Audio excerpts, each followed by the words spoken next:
VUF 13 tədbirlərində şəhərlərin inkişafında inklüzivlik əsas çağırış kimi vurğulanır. Bu mövzu ilə də bağlı əməkdaşımız Məryəm Bababəyli ətraflı məlumatları bizə çatdıracaq. Məryəm, eşidirik səni, söz səndədir.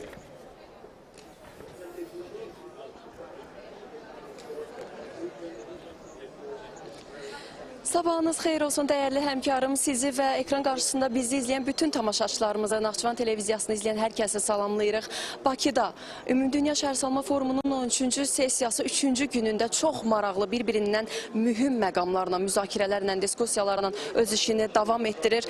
Biz belə desək, daha çox ümumi məqamlardan sonra biz şəxsən özümüz, elə özüm mən daha spesifik əhəmiyyət daşıyan, daha belə inklüziv bir tədbirdə iştirak etdik. Bu tədbirlərdən biri A zonasında keçirilən inklüziv şəhərlər və əlilliyi olan şəxslər üçün müstəqil həyat mövzusuna həsr olunmuşdu.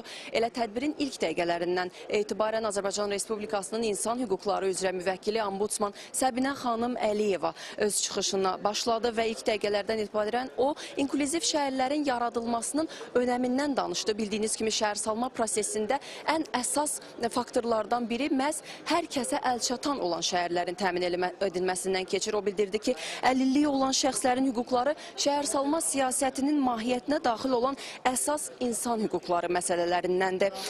Həmçinin bir növ əslində diqqətə çatdırıldı ki, İnklüziv şəhərlər dedikdə sadəcə əlilliyi olan insanlar üçün hər hansısa bir piyada keçidi yaradıb dayanmaq deyil proses. Əslində daha geniş tətbiqlər həyata keçirtmək, standartlara uyğun olmayan keçidləri belə deyək ləğv etmək, əlçatan olmayan ictimai nəqliyyat problemi var, uyğunlaşdırılmamış sanitar qovşaqlar, səsli və vizual məlumatların yetərsizliyi məsələsi var və onlar belə deyək əlilliyi olan şəxslər rəqəmsal xidmətlərdən, digər sosial xidmətlərdən də kifayət qədər yararlana bilmirlər. Bu inkişafda olan ölkələrdə daha aktual problemdir. Azərbaycan da bu sahədə dövlət siyasətindən bəhs olundu, uğurlu dövlət siyasətimizdən məqamlar vurğulandı ki, hansı ki bu digər ölkələr üçün bir növ təcrübə mübadiləsi əhəmiyyəti daşıyır və orada iştirak edən bir çox müsahiblərimiz də bizdən fikirlərini paylaşanda bu məsələyə toxundular və Azərbaycanın təcrübəsindən faydalanmağın önəmindən bəhs etdilər. Onu da nəzərinizə çatdıraq ki, burada universal dizayn məsələsinə toxunuldu. Şəhərsalmadakı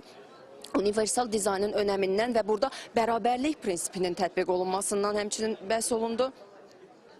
İnformasiyamız əlimizdə o qədər çoxdur ki və mövzu o qədər geniş və maraqlıdır ki, bir məsələyə də toxunmaq istəyirəm.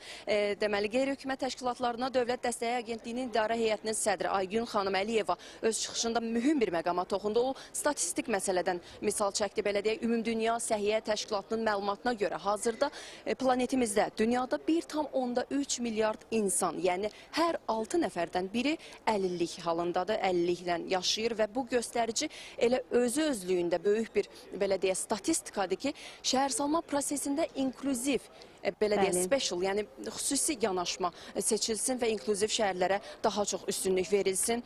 Burada görmə və eşitmə məhdudiyyəti olan insanlar da, müvəqqəti məhdudiyyətli insanlar da burada əhatə olunur təbii ki.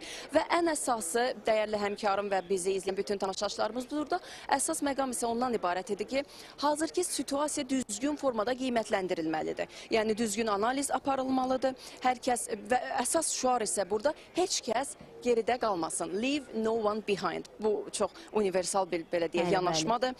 Həmçinin təkcə bildirdiyimiz kimi bir sahədə olan inkişaf yox, ümumiyyətlə bütün sahələrdə əhatəlilik prinsipinin önəminə toxunuldu və təbii ki, şəhərsalma inkişafının əsas faktorlardan biri maneəsiz mühitdən keçir deyildi və inklüzivlik sadəcə infrastruktur deyil. İnklüzivlik, belə deyək, aktualdır, mühümdür və vacibdir.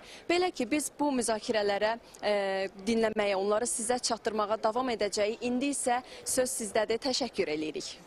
Ətraflı məlumata görə əməkdaşımız Məryəmə təşəkkür edirik və növbəti xəbər buraxılışlarımızda da VUF 13-ə ilzam olunmuş əməkdaşlarımız vasitəsilə canlı bağlantılarla yeniliklərdən sizi xəbərdar edəcək. İndi isə davam edirik.